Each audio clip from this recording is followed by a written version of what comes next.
দেওর আদিত্যর ঘর থেকে হন্তদন্ত হয়ে বেরিয়ে এসে মৌমিতা তার শাশুড়িকে বলল, মা, আমি তো অনেক চেষ্টা করলাম, কিন্তু আদিকে কিছুতেই আটকাতে পারলাম না। ও একেবারেই নাছোড়বান্দা, রিয়াকে নিয়ে বেরোবেই বেরোবে।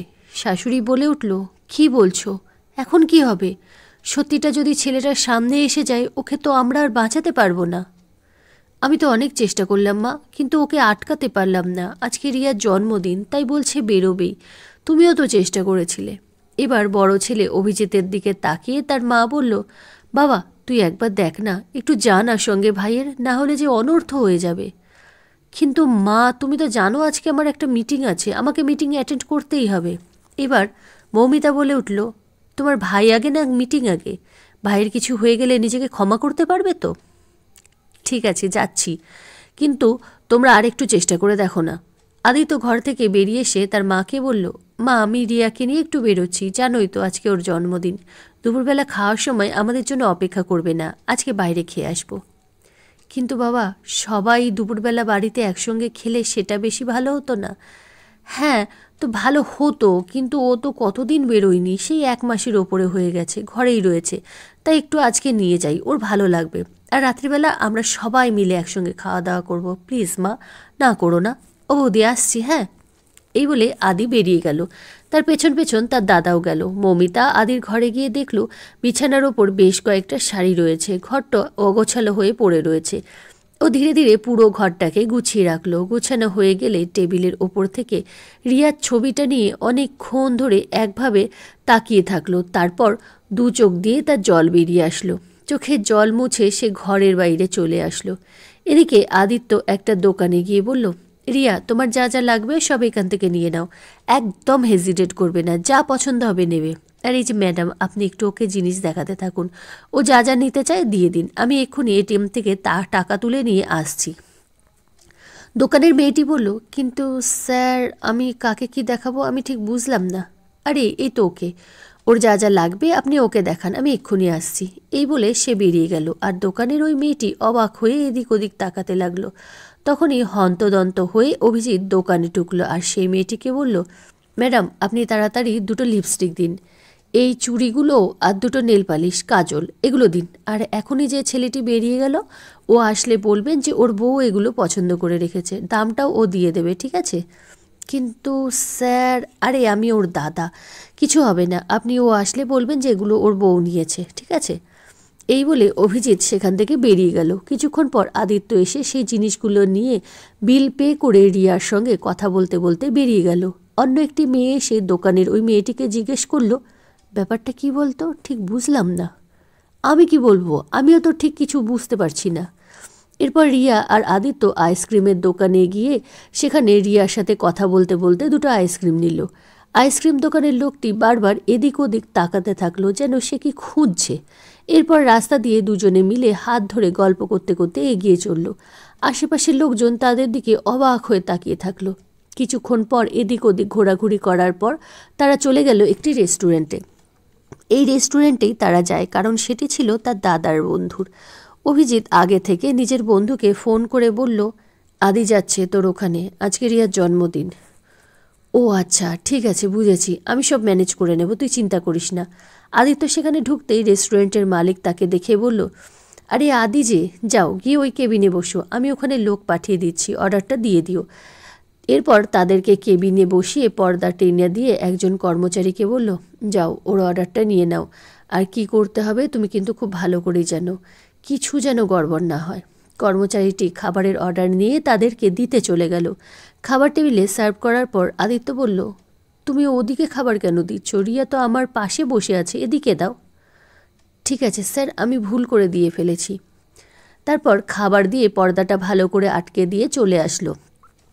এরপর তারা বাড়ি চলে আসলো। পিছু পিছু অভিও আসলো। ভাই ঘরে ঢুকে গেলে সে মাকে বলল, মা, আমি কিন্তু আর এসব পারবো না, চেষ্টা করো ও যেন এইভাবে হুটহাট বেরিয়ে না যায়, আমার খুব সমস্যা হয়, খুব এম্বারেসিং লাগে। রাত্রিবেলা খাওয়া দাওয়া সেরে যে যার ঘরে চলে গেল। মৌমিতা আদির ঘরে গিয়ে দেখলো সে খুব রেগে আছে। মৌমিতা জিজ্ঞাসা করলো, কি হয়েছে, এত রেগে আছো কেন?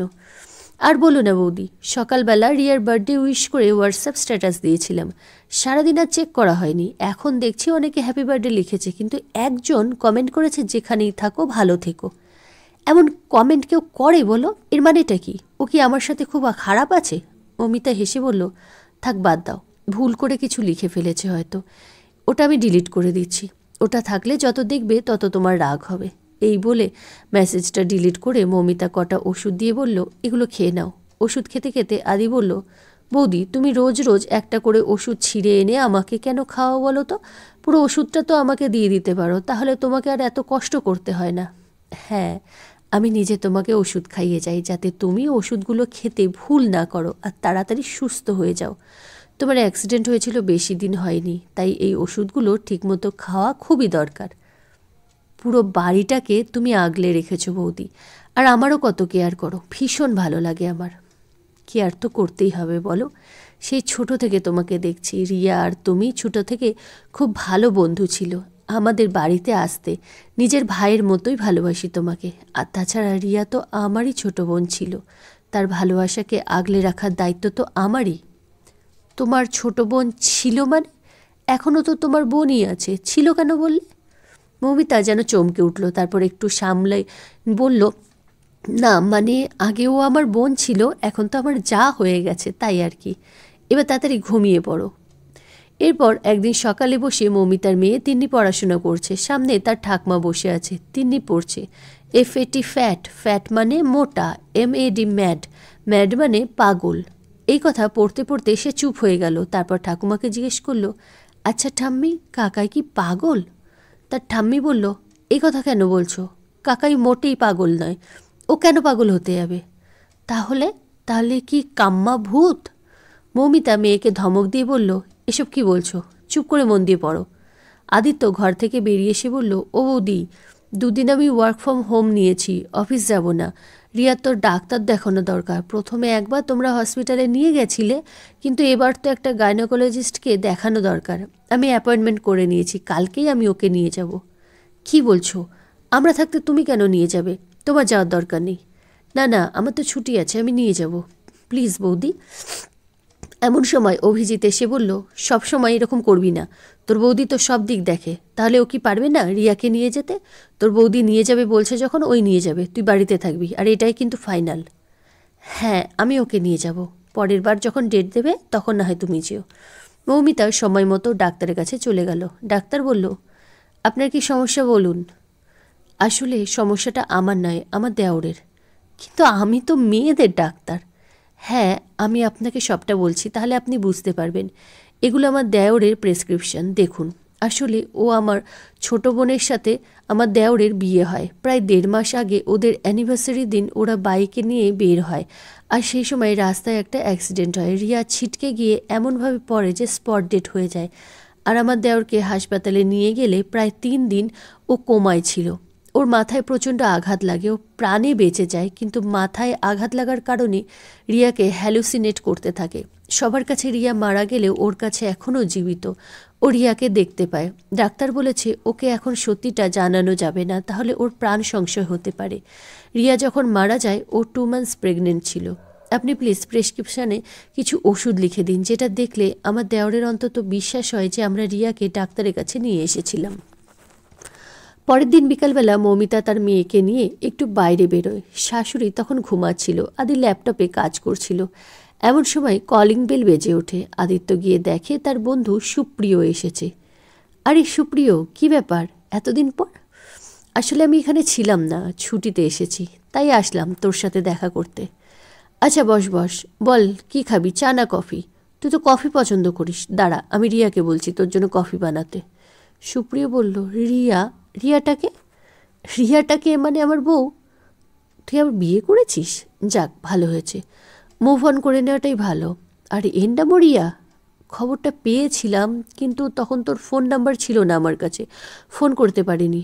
ভাবতে পারিনি রিয়া এইভাবে হঠাৎ করে আমাদের ছেড়ে চলে যাবে। সবাই ওর ছবিও পাঠিয়েছিল, এত সুন্দর মুখটা, কী অবস্থা হয়েছিল। আমার কাছে এখনও সেই ছবি রয়েছে।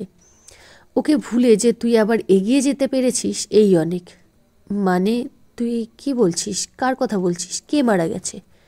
কে মারা গেছে মানে তোর বউ? আমার বউ রিয়া? কই, কোন ছবি, দেখা আমাকে। সুপ্রিয় ছবিটা বের করে দেখাতেই আদিত্য যেন আঁতকে উঠল। এমন সময় সুপ্রিয়র ফোনটা বেজে উঠল। তার বন্ধু সুদীপ ফোন করেছে। সুপ্রিয় বলল, সুদীপ ফোন করেছে, আমি ফোনটা স্পিকারে দিচ্ছি, তুইও কথা বলতে পারবি তাহলে। ফোনটা রিসিভ করে স্পিকারে দিল। সুদীপ বলল, কি ব্যাপার, তুই বাড়ি এসেছিস শুনলাম, তা আমার এখানে কবে আসছিস দেখা করতে? আরে যাবো এর মধ্যেই, এখন আদিত্যর এখানে এসেছি। রিয়া মারা যাওয়ার পর ওর সাথে তো কথা হয়নি, তাই আসলাম। কি, তুই আমাকে বলবি তো? শোন, একটা কথা বলছি, মন দিয়ে শোন। আর আমি যা বলছি এই কথাগুলো কোনোভাবেই যেন আদিত্য শুনতে না পায়। সুপ্রিয় তাড়াতাড়ি স্পিকারটা অফ করে দিল, কিন্তু আদিত্য কেড়ে নিয়ে আবার স্পিকার অন করলো। ওদিকে সুদীপ বলে চলল, দেখ, 1.5 মাস আগে ওদের অ্যানিভার্সারির দিন ওদের অ্যাক্সিডেন্ট হয়েছিল জানিস। রিয়া সেদিন মারা যায়, আর এই কথাটা আদিত্য জানে না। ওর মাথায় আঘাত লাগে, ও রিয়াকে হ্যালুসিনেট করে। ওর এখনও ট্রিটমেন্ট চলছে। ও যেন কোনোভাবেই জানতে না পারে যে রিয়া মারা গেছে। ওর বাড়ির লোক ওর সাথে সেইভাবেই অ্যাক্টিং করে। তুইও তাই করবি, আর পারলে বেশিক্ষণ বসিস না, ওখান থেকে বেরিয়ে আয়। ফোনটা কাটার পর সুপ্রিয় কি করবে বুঝে উঠতে পারছিল না। এমন সময় আদিত্য বলল, আমাকে ওই ছবিটা আর একটু দেখাবি প্লিজ? সুপ্রিয় দেখাতে চাইছিল না, অনেক জোর করার পর দেখালো। ছবিটা দেখে আদিত্য চমকে উঠল। তার সামনে দাঁড়িয়ে থাকা রিয়া যেন আস্তে আস্তে ঝাপসা হয়ে গেল। সুপ্রিয় সেখান থেকে বেরিয়ে চলে আসলো। আদিত্য নিজের ঘরে গেল। ভালো করে দেখার পর মনে হলো সিঁদুর কৌটো এবং রিয়ার ব্যবহার করা অন্যান্য জিনিসগুলো দেখে মনে হচ্ছে অনেক দিন ধরে সেগুলো কেউ ব্যবহার করেনি। আগের দিন আনা ওষুধগুলো তেমনি পড়ে আছে। এরপর মনে পড়ল তার বৌদি রোজ রাতে তাকে কিছু ওষুধ খাওয়ায়। বৌদির ঘরে গিয়ে অনেক খোঁজাখুঁজি করে ওষুধগুলো পেল, সাথে প্রেসক্রিপশন। ওষুধগুলোর নাম দিয়ে ইন্টারনেটে সার্চ করার পর জানতে পারল সুদীপ যা বলছে তা একদমই সঠিক। তার কেমন যেন লাগতে লাগলো। মনে হলো চারিদিক যেন খুব কোলাহল হচ্ছে। তার কান মাথা ফেটে যেতে লাগলো। রিয়াকে সে বারবার ছুঁতে চাইল, কিন্তু সে যেন অদৃশ্য হয়ে গেল। নিজের ঘরে গিয়ে সে দরজা আটকে দিল। এদিকে রাস্তায় সুপ্রিয়র সাথে মৌমিতার দেখা হলো। সে মৌমিতাকে সব জানালো। মৌমিতা ছুটতে ছুটতে বাড়ি এসে দেখে দরজা বন্ধ। দরজা ধাক্কাধাক্কি শুরু করলো। তার আওয়াজ শুনে তার শাশুড়িও সেখানে চলে আসলে মৌমিতা তাকে সব জানালো। দুজনে মিলে অনেক ধাক্কাধাক্কি করলো, কান্নাকাটি শুরু করলো। এদিকে ঘরের ভেতর রিয়া এসে আদিত্যর পাশে বসলো। তখন 2 হাত দিয়ে তার গাল দুটো ধরে আদিত্য বলল, তুমি কি বাস্তবে নেই? তুমি শুধুই আমার কল্পনা? রিয়া বলল, আমি কল্পনা নই, আমিই বাস্তব। বাইরে যারা তোমাকে ডাকাডাকি করছে তারাই কল্পনা। এই কল্পনা জগৎ থেকে বেরিয়ে চলে এসো আমার কাছে। এই জীবনটাই আমাদেরকে আলাদা করে রেখেছে। মৃত্যুই পারবে আমাদের এই দূরত্বটাকে মেটাতে। তাই মৃত্যুকে তুমি আপন করে নাও। চলে এসো আমার কাছে। মৃত্যু মানে সব কিছু শেষ হয়ে যাওয়া নয়, বরং অমর হয়ে যাওয়া। মৃত্যুই শুধুমাত্র পারবে আমাদের ভালোবাসাকে অমর করে রাখতে। তুমি কি চাও না? একটা চাকুর দিকে আঙুল তুলে বলল, ওটা হাতে তুলে নাও আর আমাদের এই দূরত্বটাকে মিটিয়ে দাও। আদিত্য চাকু হাতে নিয়ে সেটার দিকে এক দৃষ্টে তাকিয়ে থাকলো। এদিকে দরজার বাইরে মৌমিতা আর আদিত্যর মা দরজার ধাক্কাধাক্কি এবং কান্নাকাটি শুরু করলো। বেশ কিছুক্ষণ এইভাবে চলার পর আদিত্য দরজা খুলল। তাকে দেখে জড়িয়ে ধরে তার মা কাঁদতে কাঁদতে বলল, তুই ঠিক আছিস বাবা? আমি ঠিক আছি মা। আমি জানি রিয়া নেই, আমি তা মেনে নিয়েছি। এরপর পেছন ঘুরে তাকিয়ে রিয়ার উদ্দেশ্যে মনে মনে বলল, আমার রিয়া কখনো নিজের জন্য আমাকে আমার আপনজনের কাছ থেকে দূরে সরিয়ে নিয়ে যাবে না। এতটা স্বার্থপর সে কোনো দিন ছিল না, আর কোনো দিন হতেও পারবে না। তুমি শুধুমাত্র আমার কল্পনা, আমার মনের যন্ত্রণা।